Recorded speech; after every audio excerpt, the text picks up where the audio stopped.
Hello, good morning बच्चों।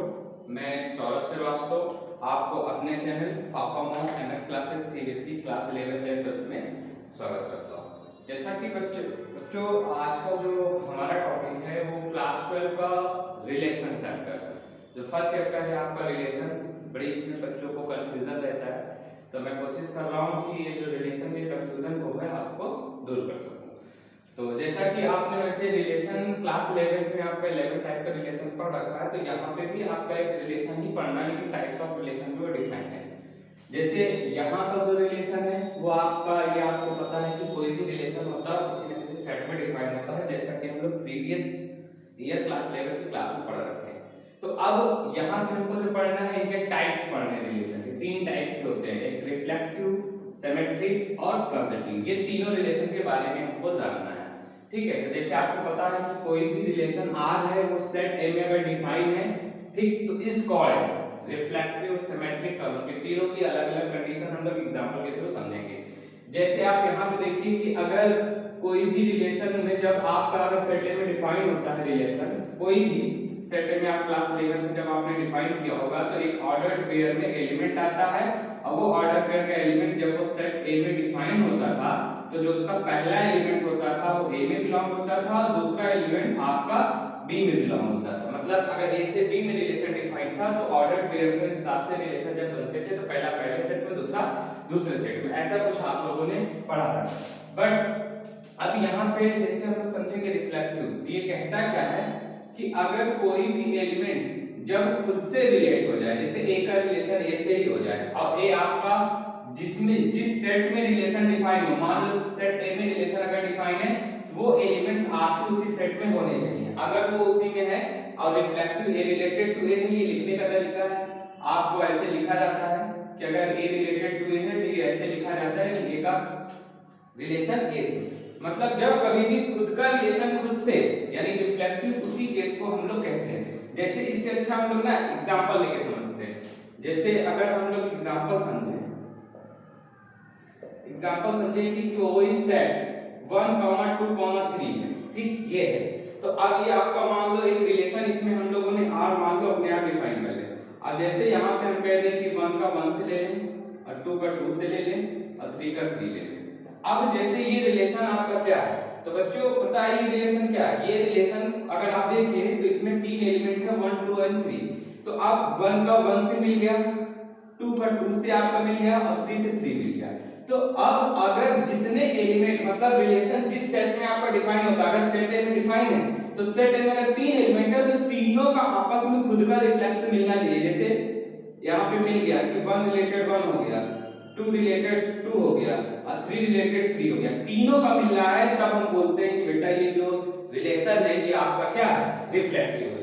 अगर इसमें से एक भी एलिमेंट आपका छूट गया, एक भी एलिमेंट छूटता है, जैसे अगर मान लीजिए 1, 1 है या 2, 2 ही रहने देते हैं, अगर आपका, अब देखिए 1 का 1 से मिला, 2 का 2 से मिला, बट आपका एक 3 एलिमेंट, क्योंकि जो रिलेशन ये R है इसी सेट में डिफाइन है, तो ये तो आपको मिल नहीं रहा है। तो जब इसमें 3 है लेकिन यहाँ 3 को नहीं मिल रहा है, तो ऐसे रिलेशन को हम लोग रिफ्लेक्सिव नहीं कहते।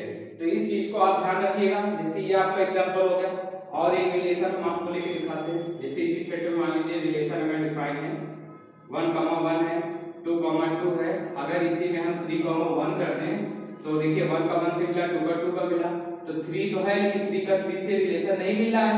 तो जब 3 का रिलेशन 3 से नहीं मिल रहा है, तो आप लिख दोगे 3 नॉट रिलेटेड टू 3, यानी अगर 3 से रिलेटेड नहीं हो रहा है, तो ये सेट आपका रिफ्लेक्सिव, मतलब ये रिलेशन फिर आपका रिफ्लेक्सिव रिलेशन नहीं होगा। तो इस चीज को आपको एकदम ध्यान से रखना है कि रिफ्लेक्सिव कंडीशन की शर्त है कि अगर हमारा रिलेशन इस सेट A में अगर डिफाइन है, इस सेट A में अगर डिफाइन है, तो जितने एलिमेंट हैं, अगर 1, 2, 3 है, तो 1 का रिलेशन 1 से, और 2 का रिलेशन 2 से, और 3 का रिलेशन 3 से, तीनों का सेपरेटली सिंगल सिंगल मिलना चाहिए। अगर मिल रहा है सारे, तब तो रिफ्लेक्सिव होगा, अदरवाइज ये रिफ्लेक्सिव नहीं। अब जैसे मान लीजिए रिफ्लेक्शन में अगर कहीं 1, 1 भी मिल जाता है, तो ये आपका रिफ्लेक्सिव नहीं होगा। क्यों नहीं होगा? क्योंकि 2 और 3 ऑलरेडी दिया है। तो जब उसका सारे एलिमेंट का रिफ्लेक्सिव केस मिलेगा ही नहीं, तो हम रिफ्लेक्सिव कहेंगे। तो इस चीज को बेटा आप ध्यान रखिएगा, क्योंकि यहाँ पे जब डेफिनेशन में हम लोग देखते हैं, तो for every A, for every का मतलब भी यही है कि अगर आपका जो प्रत्येक एलिमेंट मतलब एवरी का मतलब प्रत्येक एक एक एलिमेंट का आपका रिफ्लेक्सिव मिलना चाहिए, रिलेटेड होना चाहिए। अगर हो रहा है तब तो वो आपका रिफ्लेक्सिव कहलाएगा, अदरवाइज रिफ्लेक्सिव नहीं कहलाएगा। तो ये बेटा आपका रिफ्लेक्सिव केस है। तो उम्मीद है समझ में आ गया होगा।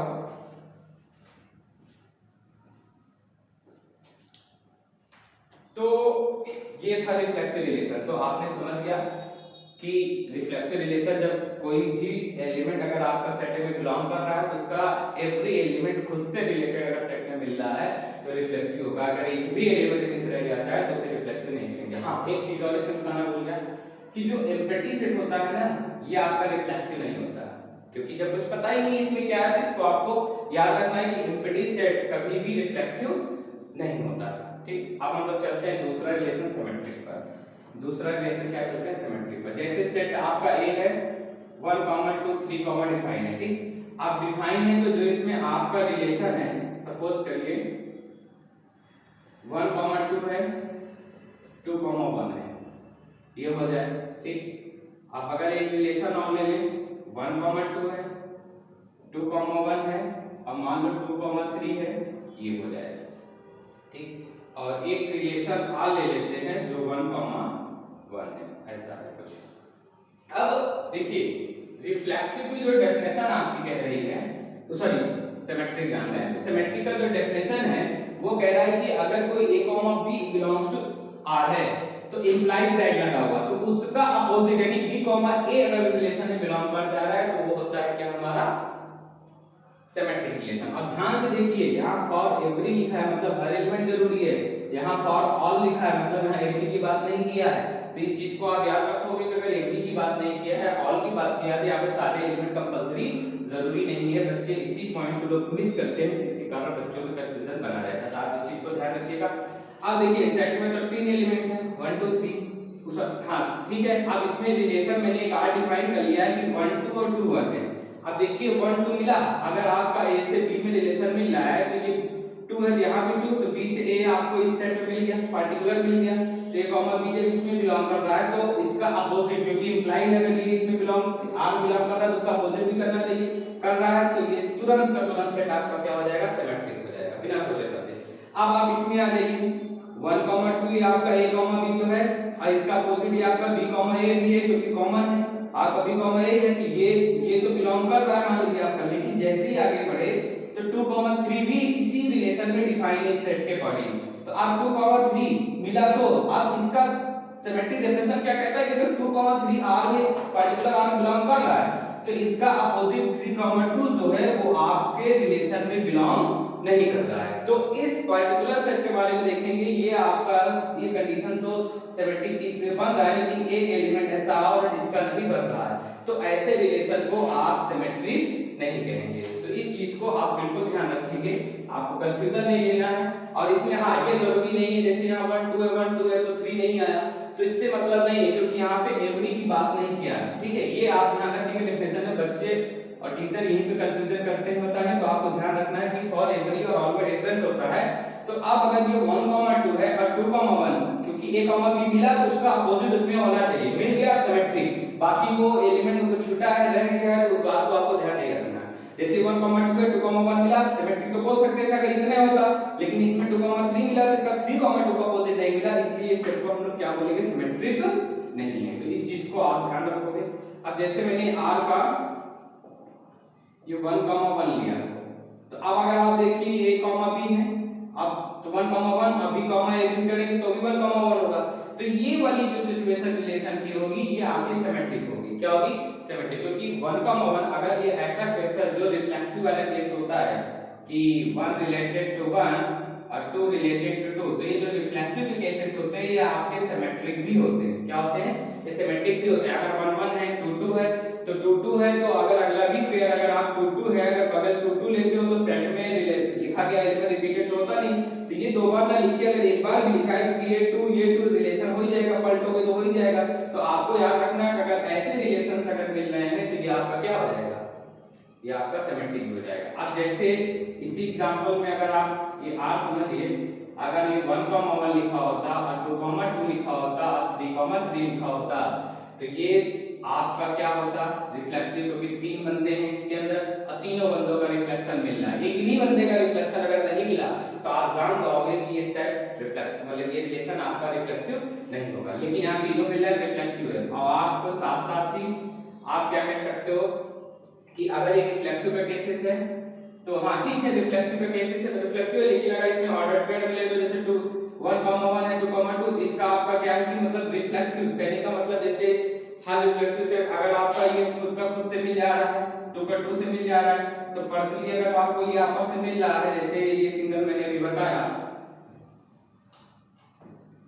अगर कोई भी एलिमेंट इसमें से लेके देखिए जब ये आपका रिफ्लेक्सिव बन चुका है तो अब हम लोग बात करेंगे सिमेट्रिक का, तो 1,1 लेते हैं तो 1,1 का अगर ये a, b है तो हमको क्या चाहिए b, a चाहिए, ये भी बिलोंग आ रहा है तो 1,1 का अगर रेसिप्रोकल मतलब आप पलट भी देते हो तो b, a ये भी यही मिलेगा, 2,2 को भी पलट दोगे तो भी यही मिलेगा, 3,3 को पलट दोगे तो भी यही मिलेगा। इसका मतलब ऐसे सेट्स आपके ऐसे रिलेशन आपके क्या कहलाएंगे सिमेट्रिक रिलेशन कहलाएंगे। मतलब कि 1 1 जो तीनों लिखा है रिफ्लेक्सिव तो है ही नहीं, साथ में आपका सिमेट्रिक भी होता है।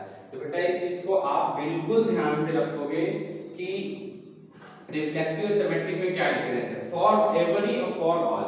अगर कोई भी रिलेशन अगर सेट में डिफाइन है तो उसके अंदर सेट में जितने एलिमेंट हैं सारे एलिमेंट का रिफ्लेक्सिव केस मिलना चाहिए ना। 4 एलिमेंट है 1 2 3 4 तो 1 का 1 2 का 2 3 का 3 4 का 4 सारे का साथ में आपके क्या मिलने चाहिए रिफ्लेक्सिव, तब आपका रिफ्लेक्सिव कराएगा। लेकिन सिमेट्रिक के लिए ऐसा शर्त जरूरी नहीं है। सिमेट्रिक के लिए क्या है कि जो ऑर्डर पेयर जैसे अभी आपका बिल्कुल क्लियर हुआ कि अगर 1,2 है और 2,1 है ये अगर पार्टिकुलर मिल गया तो ये आपका सिमेट्रिक हो गया। लेकिन इसी चीज में मैंने अभी जैसे बताया कि 1,2 2,1 और 3,2 ये ले लेते हैं तो इसका तो मिल रहा है लेकिन इसका इसमें है इसका अपोजिट 2,3 नहीं मिल रहा है तो तुरंत काट दोगे सिमेट्रिक नहीं होगा। तो इसके लिए कोई शर्त नहीं है कि सारे एलिमेंट को चेक ही करना है, तो इस बात को आप ध्यान रखोगे।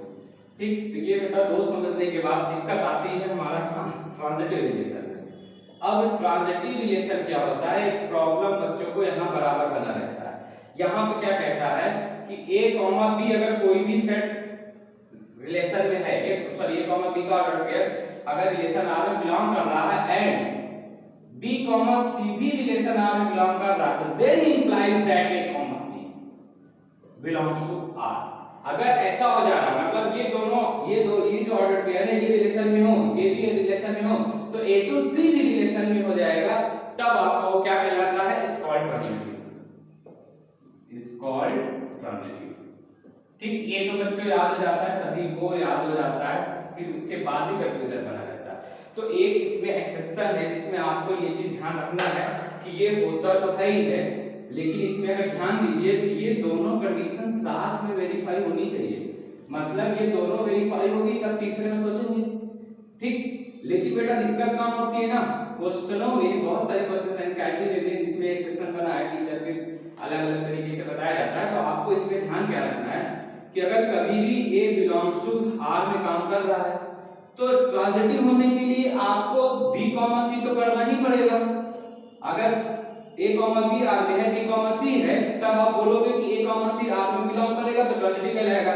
लेकिन अगर कहीं पर भी किसी भी केस से किसी भी पार्टिकुलर रिलेशन क्वेश्चन में आपके साथ ऐसा हो कि A, B का रिलेशन R में तो मिल रहा है, R में तो बिलोंग कर रहा है लेकिन वही B फिर यहाँ पे दोबारा ना मिले, मतलब पहली ही दोनों कंडीशन में एक तो रिलेशन मिल रहा है दूसरा ही हिस्सा अगर रिलेशन में अनडिफाइन हो जाए मतलब पॉसिबल ही नहीं है, रिलेशन पॉसिबल ही नहीं है, मिलने की कोई मतलब उम्मीद ही नहीं है, तो हमेशा ऐसे भी केसेस को आपको बेटा ट्रांजिटिव रिलेशन बोला जाता है। ऐसे भी केसेस को बेटा क्या बोला जाता है ट्रांजिटिव रिलेशन बोला जाता है। ये चीज को आप बिल्कुल नोट करके रखोगे कि अगर ट्रांजिटिव रिलेशन की शर्त है कि A, B R में बिलोंग कर रहा है तो B, C भी कर रहा है, दोनों एक साथ कर रहे हैं तब तीसरे को बोला जाता है, तीसरा सेटिस्फाई करके ट्रांजिटिव बोला जाएगा। लेकिन एक्सेप्शन में होगा क्या कि अगर आपका A, B रिलेशन R में बिलोंग कर गया मतलब एक सिंगल पेयर अगर बिलोंग कर रहा है तो अगला B से फिर स्टार्टिंग करके तीसरे से रिलेशन बनाना चाहिए, लेकिन फिर भी अगर नहीं बन रहा है मतलब बन भी नहीं रहा है और आपको दिख भी नहीं रहा है कि आगे उम्मीद भी नहीं है बनने की, तो आपका जब ये बना ही नहीं तो आप ट्रांजिटिव के आगे मतलब आपको बात नहीं करना, आपको एक तरीके से एक्सेप्शन है इसको लर्न करना है, ध्यान रखना है कि अगर एक पहला ऑर्डर पेयर रिलेशन में जा रहा है दूसरा बन ही नहीं हो रहा बन ही नहीं पा रहा है तो भी इस रिलेशन को हम लोग क्या बोलते हैं, ट्रांजिटिव रिलेशन। क्यों बोलते हैं? क्योंकि जब आपको कंफर्म हो ही नहीं पा रहा है कि अगला है ही नहीं है ना, तो आप कोई चीज आप हो भी सकता है नहीं भी हो सकता, तो पॉसिबिलिटीज आपको लग ही नहीं रहा कि होने की पॉसिबिलिटीज है ऐसी। तो आपको बेटा ये बिल्कुल ध्यान रखना है, क्योंकि यहाँ पे ट्रांजिटिव में लोगों को बड़ा कंफ्यूजन बना रहता है। तो आपको इस बात को ध्यान रखना है कि A, B belongs to R, B, C belongs to R। अगर ये दोनों वेरीफाई हो रहे हैं, तो अगर A और C कि पहले का दूसरा, दूसरे का तीसरा, तो 100% पहला और तीसरा अगर वेरीफाई हो गया तो आपको कहलाएगा ट्रांजिटिव। बट बेटा अगर पहला दूसरा का रिलेशन में आ रहा है, तो जो पहले का रिलेशन B के साथ है, अगर आगे की कंडीशन में B का रिलेशन किसी से बन ही नहीं पा रहा है, पॉसिबल ही नहीं है, तो आप डेफिनेशन है ये याद कर लीजिए कि इस केस को भी हम लोग ट्रांजिटिव रिलेशन कहते हैं। तो इस बात को बेटा उम्मीद है कि आपको समझ में आ गया होगा। जैसे इसका एक एग्जांपल अगर हम लोग सोचें, तो सेट ए जो है आप ले लीजिए ह्यूमन बीइंग्स का। किसका ले लीजिए? Human beings. मतलब इसमें आप ये समझिए कि कोई भी रिलेशन ह्यूमन बीइंग का हो सकता है, और रिलेशन आपका आर एक डिफाइन है, x, y एनसीईआरटी का क्वेश्चन है, और इसमें लिखा है कि y is a wife of x। ये है। अब इसका अगर आप रिफ्लेक्सिव केस चेक करेंगे, रिफ्लेक्सिव केस चेक करेंगे तो दोनों एलिमेंट सेम होना चाहिए। अगर आप x, x ले लेते हैं तो ये x रिलेटेड टू x हो जाएगा। तो इसका मतलब अगर y is a wife of x है, तो क्या x is a wife of wife होगा? कोई खुद की कभी वाइफ बन सकता है? नहीं बन सकता। तो यानी ये आपका रिफ्लेक्सिव नहीं होगा, तुरंत आप इसको काट दोगे। ठीक। लेकिन अगर बात की जाए सिमेट्रिक की, सिमेट्रिक में भी अगर आप x, y अगर एलिमेंट बिलोंग कर रहा है रिलेशन में, तो आपका ये क्या है कि y is a wife of x। अगर y, x लोगे तो ये क्या हो जाएगा? x is wife of y। तो ये भी आपको पॉसिबल नहीं है भाई। अगर कोई वहां पे y अगर किसी की वाइफ बन चुका है, मतलब ये मेल है, y is a wife of x, और ये आपका क्या है, sorry y is a wife of x, तो मतलब ये आपका फीमेल है और ये मेल है। तो जब वही रिलेशन जब मान के ये आपको अपने रिलीजन कॉन्स्टिट्यूशन के हिसाब से चल रहा है, ये नहीं कि अपने आप ही रिश्ता बदल दीजिए। तो अगर ये y यहाँ पे किसी की पत्नी हो चुकी है, तो यहाँ पे किसी का पति कैसे हो सकता है? मतलब ये पॉसिबल ही नहीं है। तो आपका ये सेट सिमेट्रिक भी नहीं होगा। ठीक। तो अब इसी केस में अपन लोग ट्रांजिटिव देखेंगे। क्या देखेंगे? ट्रांजिटिव देखेंगे।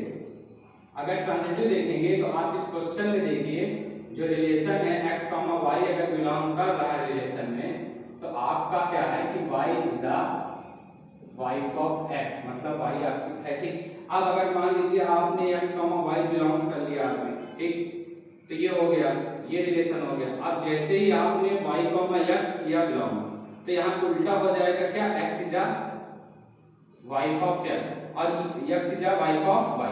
अब आप देखिए यहाँ y जो है x की पत्नी बन चुका है, यानी मतलब y जो है वो x की वाइफ बन चुका है, और यहाँ x टू y है, y टू x नहीं, सॉरी y टू z लेंगे, क्योंकि हम लोग ट्रांजिटिव कर रहे हैं, x टू y हो गया, y टू z।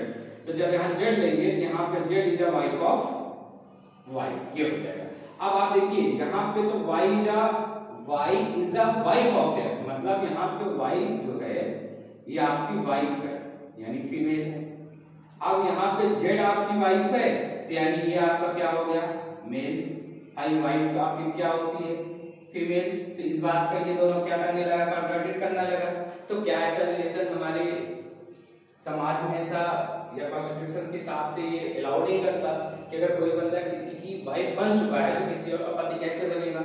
तो यानी अगर हम लोग अपने ट्रांजिटिव के एक्सेप्शनल केस में चले, एक्सेप्शनल केस में चलते हैं, तो क्वेश्चन में डिफाइन है कि x, y R में बिलोंग कर रहा है, तो y is the wife of x। तो अगर जब इसका तीसरे के साथ अगर लेते हैं y z टू बिलोंग, तो ये पॉसिबल ही नहीं है, मतलब ये रिलेशन में होगा ही नहीं। अब आप बताइए डेफिनेशन क्या कहता है कि अगर x, y belongs to R हो और y, z belongs to R हो, ये दोनों कंडीशन जब सेटिस्फाई करेगी और तब आपका तीसरा condition x, z belongs to R हो जाए, तो ये कंडीशन क्या कहलाती है, ये कंडीशन तब आपकी ट्रांजिटिव कहलाती है। क्या कहलाती है? ट्रांजिटिव। लेकिन यहाँ तो दोनों हो ही नहीं रहा। फिर मैंने इसी चीज का आपको क्या बताया, एक्सेप्शनल बताया कि अगर कोई भी x, y belongs to R हो और दूसरी कंडीशन आपका मान लीजिए y, z बिलोंग्स टू, ये आपका R हो ही नहीं रहा है, तो तीसरी आपकी मतलब ये बात होगा कि नहीं होगा इसके बारे में कोई पॉसिबिलिटीज नहीं। तो आपको मैंने ये एक्सेप्शनल केस, ये केस है, डिफाइन है, कहीं एग्जैक्ट बुक में नहीं लिखा रहता, लेकिन इस बात को आपको समझना है कि अगर कोई रिलेशन R में अकेला बिलोंग कर रहा है और फिर दोबारा उस Y का रिलेशन किसी और बंदे के साथ बन ही नहीं सकता, पॉसिबल ही नहीं है, तो ये चीज आपको याद रखना है कि ऐसे केसेस भी क्या होते हैं, ट्रांजिटिव केसेस होते हैं। क्या होते हैं? Transitive cases. मतलब इसको आप ये ना कहिए ट्रांजिटिव नहीं है, आपको याद रखना है कि क्वेश्चन ट्रांजिटिव होगा। तो अब कहने का मतलब एक बार फिर से ओवरव्यू आप देख लीजिए बेटा। अगर रिफ्लेक्सिव केस है तो रिफ्लेक्सिव केस किसी भी सेट में डिफाइन है, तो जितने एलिमेंट रखते हैं सबका होना जरूरी है, खुद से रिलेशन मिलना रिफ्लेक्सिव जरूरी है। सिमेट्रिक में ऐसा नहीं है। सिमेट्रिक में अगर a, b उसके सेट में कोई a, b है तो उसका b, a भी होना जरूरी है। ये जरूरी नहीं है कि बाकी सारे कॉम्बिनेशन जितने एलिमेंट है सबका भी ले, मैंने आपको एग्जांपल में समझा दिया। ट्रांजिटिव में आता है, ट्रांजिटिव में आप साफ-साफ देखिए अगर a, b belongs to R है and b, c belongs to R है, अगर ये दोनों बराबर सेटिस्फाई हो रही है तब तीसरा चेक करेंगे, तीसरा भी हो जाता है तो ट्रांजिटिव बोलते हैं, नहीं होगा तो नॉट ट्रांजिटिव बोलते हैं। लेकिन इसका एक्सेप्शनल केस है, इसका एक्सेप्शनल केस है, फिर से एक बार आप देख लीजिए इस चीज को एकदम आप डाउट क्लियर कर लीजिए कि अगर x, y belongs to R हो गया है, लेकिन बट दूसरा जब y के साथ यहाँ पे रिलेशन किसी और के साथ पॉसिबल ही नहीं हो पा रहा है, आप लॉजिक सोचिए, क्वेश्चन सोचिए, आपको कोई टर्म्स मिल ही नहीं रहा है, तो मतलब जब ये दो कंडीशन हो ही नहीं रहा है तो तीसरे के बारे में आदमी कहता है कि क्यों सोचेंगे, नहीं होगा ट्रांजिटिव। तो ये गलत लॉजिक है। तो यहाँ पे एक्सेप्शनल है कि डिफाइन है, आपको इस बात को याद रखना है कि अगर एक ही एलिमेंट मिल रहा है रिलेशन में, एक ही ऑर्डर पेयर के साथ मिल रहा है, अगर दोबारा कभी उसका रिलेशन किसी के साथ पॉसिबल ही नहीं है, अगर पॉसिबल हो जाता तब तो हम ट्रांजिटिव के केस तीसरा, पहले का तीसरा चेक करते। लेकिन अगर इस बात को आप समझ पा रहे हो, आप ये वेरीफाई कर पा रहे हो कि इसका रिलेशन कभी और मिलेगा ही नहीं, इस बात को अगर आपने पकड़ के बैठ गए, एकदम निश्चिंत हो गए कि x, y R में बिलोंग कर रहा है, लेकिन अगला ये y यहां से शुरुआत हो ही नहीं रहा है किसी और के साथ, यानी किसी और z के साथ। ये देखिए आप, ये x, y R में हो गया, तो अगर ये y है तो यहाँ पे y मिलना चाहिए किसी न किसी z के साथ, लेकिन आपको ये y आपको मिल ही नहीं रहा है किसी के साथ बनाने के लिए। मतलब इस बात को अगर आप एकदम क्लियरली ढूंढ पा रहे हैं क्वेश्चन में कि एक हो पा रहा है कि दूसरा ऑर्डर पेयर पॉसिबल ही नहीं हो पा रहा है, तो तीसरा सोचिए ना, तो भी ऐसे केसेस में, इकलौते केसेस में इसको क्या बोला जाता है, ट्रांजिटिव बोला जाता है। इस चीज को बेटा आप बिल्कुल ध्यान रखोगे, ठीक है।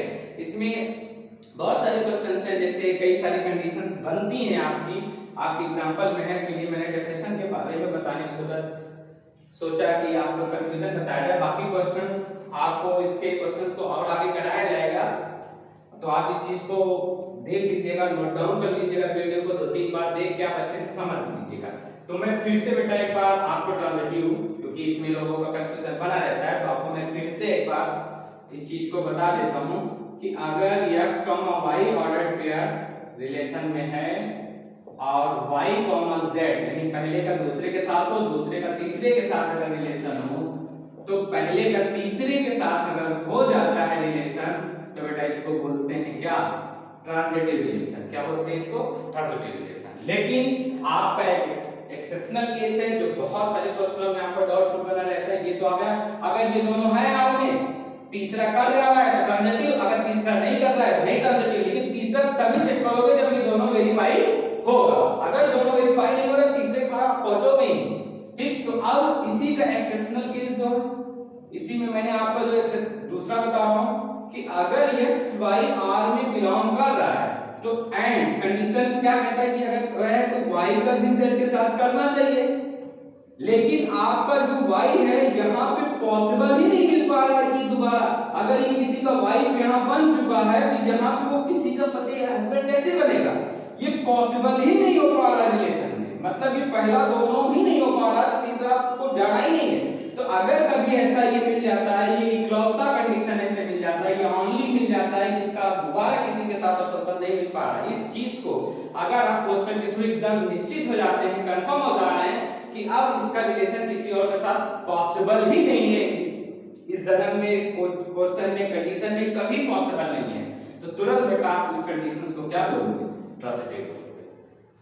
तो उम्मीद है बेटा कि हमने एक छोटे से टॉपिक जो आपको कंफ्यूजन बराबर थोड़ा बहुत बना रहता है, मैंने इसको समझा दिया है। आप इस वीडियो को देखिए।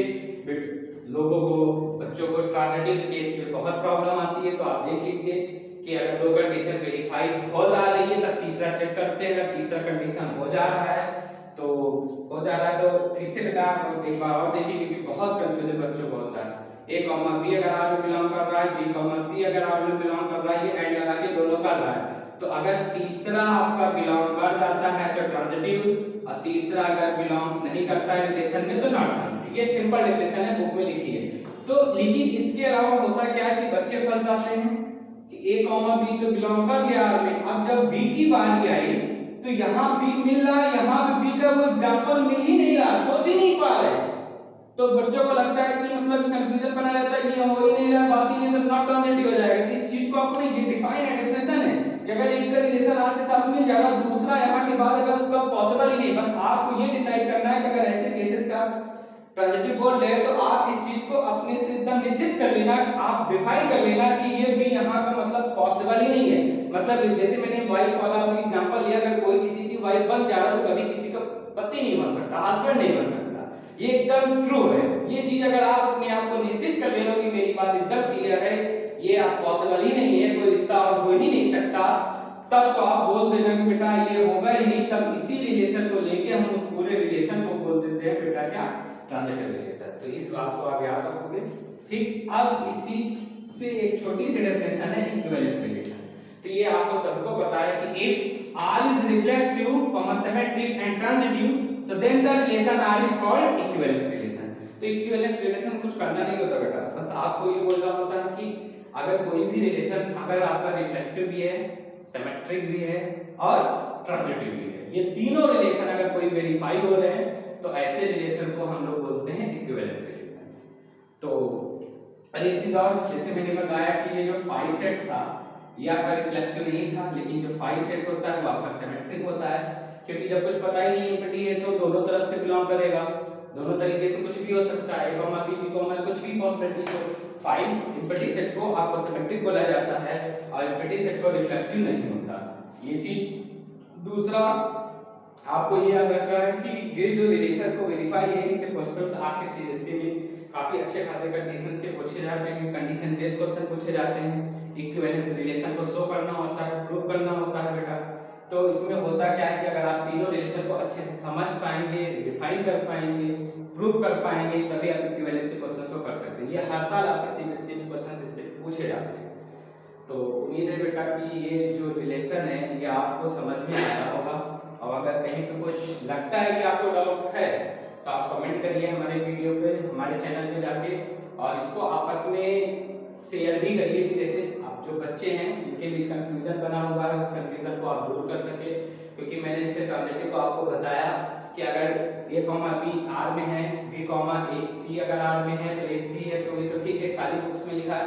बट अगर ए कॉमा बी आर में बिलोंग कर रहा है तो दोबारा बी का किसी तीसरे बंदे के साथ रिलेशन इस जन्म में या इस क्वेश्चंस में आप डिसाइड कर लो कि होगा ही नहीं, तो ऐसे भी क्वेश्चंस को आपका ट्रांजिटिव बोला जाता है। तो आपस में शेयर करिए जैसे लोगों को पता चले, ध्यान दें कि मतलब छोटी-छोटी गलतियां जो करते हैं वो ना करें। आप हमारे चैनल को ज्वाइन करिए, इस पे मैथ्स और physics class 11th and 12th के आपको प्रॉपर वे में टॉपिक्स, कंफ्यूजन जो भी रहेगा वो आपको मिलता रहेगा। ठीक, ओके, थैंक यू बेटा।